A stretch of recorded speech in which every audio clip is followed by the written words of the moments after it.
Hello, welcome to टेक्शन में। आज के सेशन में हम ओपन क्वेरी फाइल का एक और सिनेरियो कवर करेंगे जिसमें हम किसी स्पेसिफिक रेंज के लिए डेटा को एक्सेस करेंगे।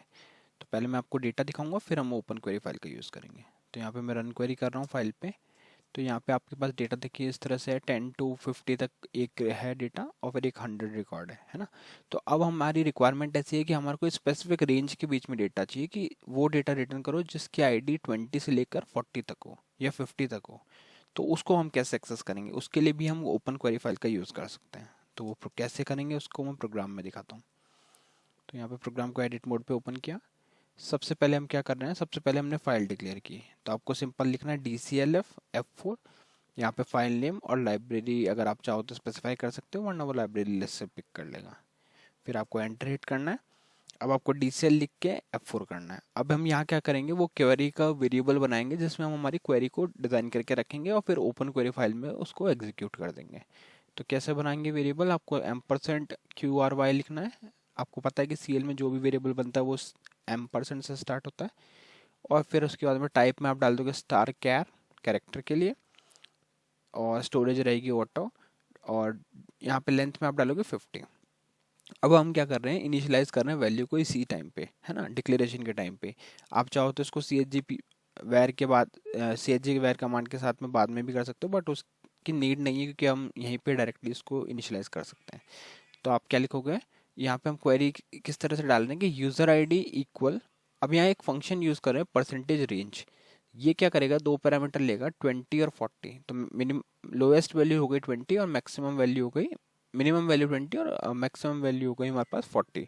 तो इसके बीच में जो भी वैल्यूज इसको मिलेगी ये वो हमारे को रिटर्न करेगा। ठीक है। तो ये एक वे है जिसके थ्रू आप डायरेक्टली इस तरह से पास कर सकते हो क्वेरी को और सिंगल कोट को क्लोज कर दोगे। अब एंटर हिट करते हैं। अब यूजर आईडी क्या एक न्यूमेरिक फील्ड था, तो इसलिए हमने कोई कोड वगैरह अंदर नहीं दिया, डायरेक्टली इसको लिख दिया। अब आप एंटर हिट करोगे तो ये हमारा वेरिएबल बना और वेरिएबल में हमने स्ट्रिंग बना के रख दिया। अब हम क्या कर रहे हैं, एक लूप नेम से वेरिएबल बना रहे हैं। F4 किया, DCL पे, यहाँ पे एम% लूप डाला, टाइप लॉजिकल है इसका, और वैल्यू इसमें हमने डाल दी 1। ये हम कब यूज़ करेंगे, ये सिर्फ हम लूपिंग के लिए यूज़ करेंगे। तो ये हमेशा 1 रहेगा, किसी पर्टिकुलर सिनेरियो पे ये फेल होगा और वहाँ से बाहर आ जाएगा। ठीक है। अब हम कर रहे हैं ओवर DBF। ओवर DBF का मैंने आपको बताया था कि यूज़ क्यों कर रहे हैं। यूज़ इसलिए कर रहे हैं, यहाँ पे हमने फाइल नेम डाला और यहाँ पे एक ऑप्शन रहता है शेयर।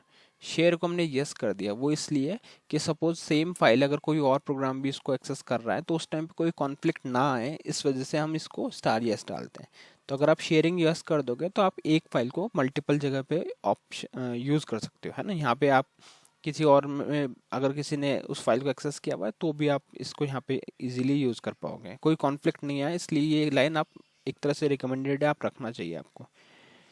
ये करने के बाद में आप क्या करोगे, OPNQRYF ओपन क्वेरी फाइल, यहाँ पे F4 प्रेस करोगे, यहाँ फाइल नेम डाल दोगे, पेज डाउन करोगे और यहाँ पे सीधा वो क्वेरी सिलेक्शन एक्सप्रेशन वाली जो हमने क्वेरी बनाई थी वेरिएबल में वो यहाँ पास कर देंगे।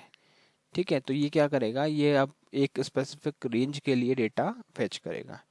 जो डेटा फैच कर रहे हैं वो लूप में हम प्रिंट करेंगे। तो डू वाइल लिखना है। डू वाइल के बाद में आप कंडीशन में डाल दोगे एम% लूप।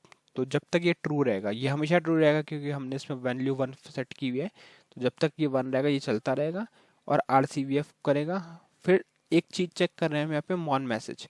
ये क्या होता है, एरर हैंडलिंग के लिए होता है। तो इसमें हम चेक करेंगे अगर CPF0864 ID आती है तो उस केस में हम इसको लीव कर जाएंगे। ठीक है। तो मॉन मैसेज एरर ट्रैप करेगा कि ये एरर कब आएगा, जब आएगा जब आपके file end of the file reach हो जाता है ना। तो उस केस में क्या करेंगे, सिंपल लीव कर देंगे। अदरवाइज जो भी वैल्यूज आ रही है उनको प्रिंट करते रहेंगे 1 बाय 1। प्रिंटिंग के लिए वही सेंड प्रोग्राम मैसेज हमने यूज़ किया, उसमें वेरिएबल अगर डेसिमल टाइप का था SNDPGMFG प्रेस करके आपको यहाँ पे ऐसे F4 से ओपन करना है और वेरिएबल पास करना है। अगर वेरिएबल न्यूमेरिक टाइप का तो उसको कन्वर्ट कर देंगे कैरेक्टर में, अदरवाइज डायरेक्टली पास कर देंगे। तो ये सेंड प्रोग्राम मैसेज इसी तरह से हमने सेकंड वाले में आप देखोगे डायरेक्ट पास किया है क्योंकि हमने कैरेक्टर वैल्यू को पास कर रहे हैं। फिर एंड हो जाएगा तो ये क्या करेगा, 1 बाय 1 लूप चलता रहेगा, एक एक रिकॉर्ड प्रिंट करता रहेगा जो हमारा सिलेक्शन है उसके बेसिस पे ही, है ना, क्योंकि हमने फाइल को ओवरराइट किया हुआ है।